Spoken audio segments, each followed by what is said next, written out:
Hello, ladies and gentlemen, and welcome to JinJapan podcast. A podcast will bring you information, about Japan and my travel stories. My travel over the New Year's, I've been going to Mie prefecture. I traveled around Mie prefecture by bike, and I ended my trip in Ise. And today, we're going to talk about Ise Jingu, one of the most important shrines in Japanese Shinto. So enjoy. お楽しみ。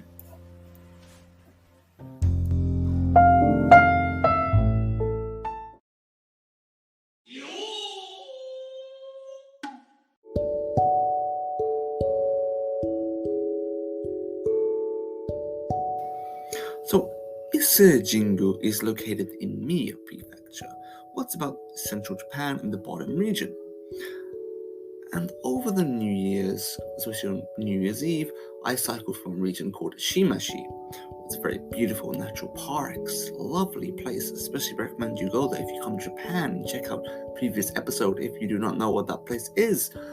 But I took a cycle ride from Shimashi to Ise by bike on New Year's Eve, and it took about 3-4 hours. Just get up early in the morning. I got there about 10 a.m.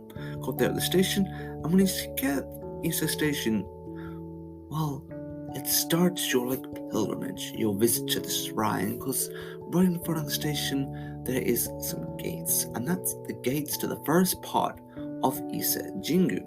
So Ise Jingu, when you look at Google Maps, it seems to be just in a mountain region, that's Ise, but it's Ise Jingu.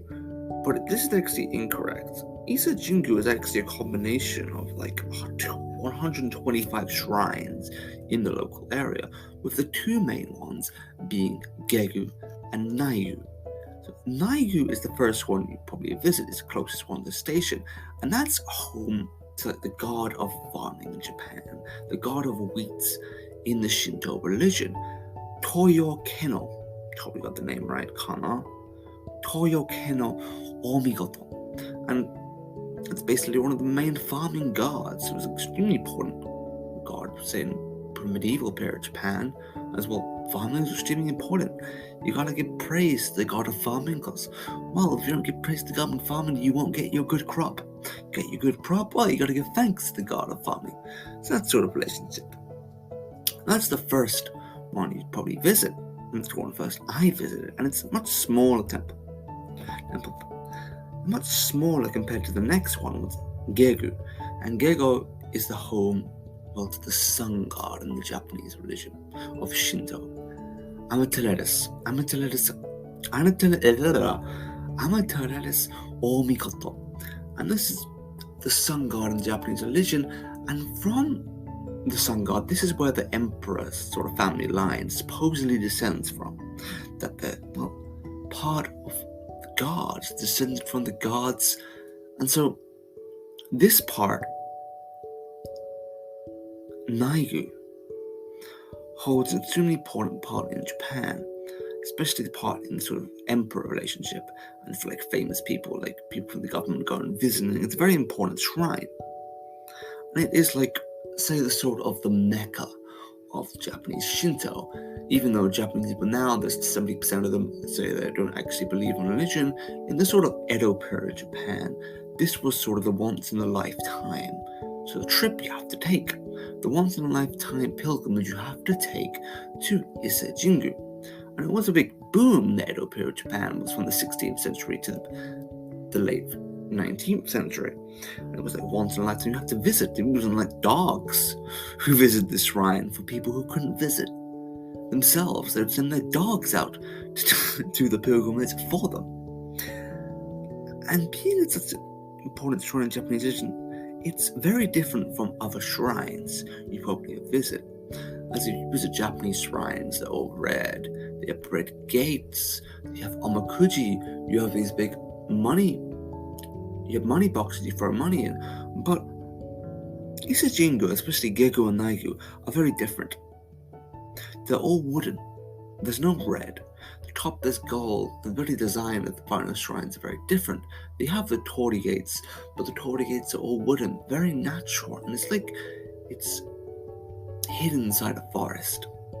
It's like you're entering a different world, and it makes it a very, very nice experience. Especially, I recommend you just have to visit this if you go to Japan. Like, if you're in Mie prefecture and you're not staying in this place, like, what are you doing? But I visited over the New Year's twice. Once on the first day I arrived on New Year's Eve, and it was very busy. Like, it's New Year's Eve, right? It's very important for Japanese people to go and visit these shrines over New Year's Eve. Hatsumode. Hatsumode is sort of first New Year's shrine visit, especially on New Year's Day. It's extremely important part of Japanese culture. So I decided to visit on New Year's Day early in the morning. I get up early and go for a run. And doing so, I got to Gegu, was the first part, because the station extremely early, about 5:30, and it was just sort of dusk. It's still dark, and there was hardly anyone around. It was a very mystical experience because it was all lit up by lanterns. They were very nice. It's like, ooh, mystical. And especially compared to the day before, it was packed full of people. It was a pretty nice experience. I went around and got my little stamp, visiting the shrine, and then I continued my run to Naigu. And when I arrived at Naigu, well, Naigu's always busy. It's always busy. Because, well, it's the sun god, Ameterasu. And she's very, very popular. She's a very, very ninki god. Very ninki kami-sama. And arriving at Naigu, well, it was a bit like the march of the penguins. Like, you gotta march around, like, everyone goes together, like, blup, blup, blup, blup. Because everyone has the same idea. They want to go to the main temple bit. The main where Amaterasu is enshrined. Kodai Jinja. Or Kodai Jingu. And it's actually quite small. There's some small steps you go up through. Because actually this sort of area was actually originally just for the emperor. Like, only the emperor could actually visit this temple and pay thanks. Like, it wasn't for common people. It was only for the royalty in Japanese. So now it gets kind of squishy, and you gotta march up like penguins on New Year's Day.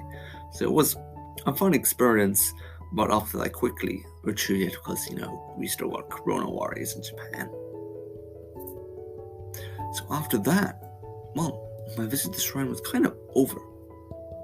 Like, I've done my shrine visit, done my first prayer, finished my Hatsumode, so it's time, well, to enjoy the rest of Ise.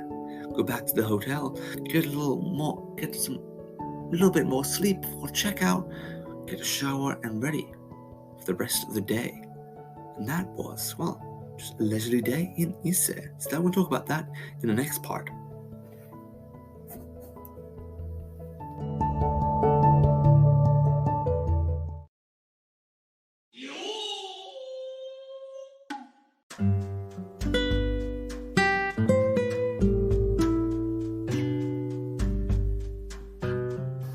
So, what else is there to do in Ise about Ise Jingu?